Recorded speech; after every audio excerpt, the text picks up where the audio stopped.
Nintendo party games, what comes to mind? Mario Party, Wii Sports, Mario Kart, Smash? While all of these are amazing games that deserve the recognition they get, there is one game that is often overlooked by the majority of fans. That game is Nintendo Land.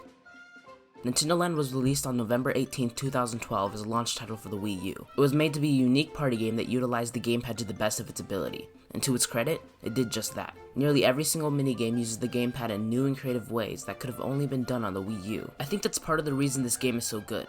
It can't be done anywhere else. It creates a one-of-a-kind party experience that's a ton of fun. Nintendo Land offers 3 types of minigames: competitive games, team-based games, and single-player games. For the competitive games, we have Mario Chase. 4 people play as Toads trying to catch Mario, who's on the gamepad. It's simple, but surprisingly fun. The Toads can only catch Mario by lunging their entire body forward, so this could lead to a lot of close calls, which only serves to increase the overall fun value.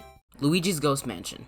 4 people play as Luigi, Mario, Wario, and Waluigi, trying to survive against the ghost, who, you guessed it, is on the gamepad. This game has one of the best uses of it too. The ghost is invisible and can only be killed by flashing a light on it, and the ghost is revealed whenever it knocks out one of its enemies. This is easily one of my favorite attractions in the entire game. Next up, we have Animal Crossing Sweet Day. This one is a lot like Mario Chase, but instead of the person on the gamepad getting chased, they act as the chaser trying to catch a bunch of animals. Meanwhile, the animals have to work together to collect a set amount of candy to win, but there's a catch. The more candy an animal has, the slower they walk. This adds a lot of chaos and does a ton for replay value. For the team-based games, we have The Legend of Zelda Battle Quest. It's basically a 4-player Zelda-themed dungeon crawler. Shit. Slightly enraged now. That's all you had to say. It's a lot like the bridge swordplay mode from Wii Sports Resort, but much larger in scale. The person on the gamepad fights with a bow, which is my favorite way to play. They aim with gyro controls and reload by tipping the gamepad downward. And can I just say, more games should do this. It's really satisfying to reload. The next one is Metroid Blast. This one is good, but it requires everyone to have a nunchuck, which can be pretty hard to get your hands on. But if you can, it can be a ton of fun. It's basically a third-person shooter with rolling, grappling, and bombs. The gamepad plays as an airship that can do nearly everything the gunners can do, but in the air. You can choose to play with your friends, against the airship, or work together in a wave-like mode. All are pretty fun modes, but I'll always choose the 4-player versus mode. It's easily the most fun. Next up is Pikmin Adventure. This is one of my least played games out of the bunch, so I won't talk much about it, but it's pretty fun. It's a lot like Pikmin, but with more players. It's a top-down dungeon crawler in the line of Diablo or Minecraft Dungeons.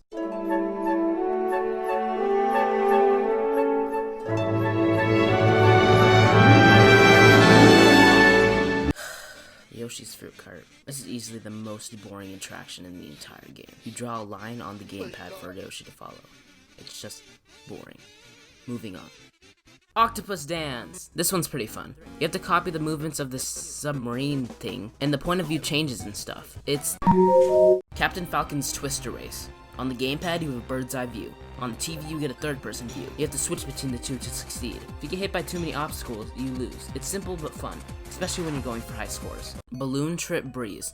It's a lot like Balloon Fight on the NES, but instead of being on a single screen trying to pop other people's balloons, you are blown through the wind trying to dodge obstacles while popping balloons to collect points. It's a pretty fun time. Donkey Kong's Crash Course. You play as this thing, trying to make your way across the obstacle course by tilting the gamepad. Tilting too far can lead to your vehicle being destroyed, but going too slow can make you lose points. This, along with tightly designed courses, makes this a great time.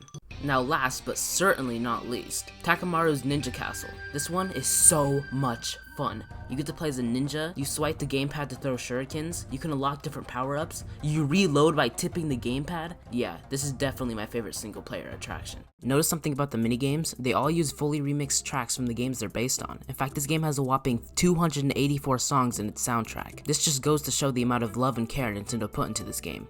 Nintendo Land also has a cool toy aesthetic, which does a lot to make this feel like a legitimate theme park.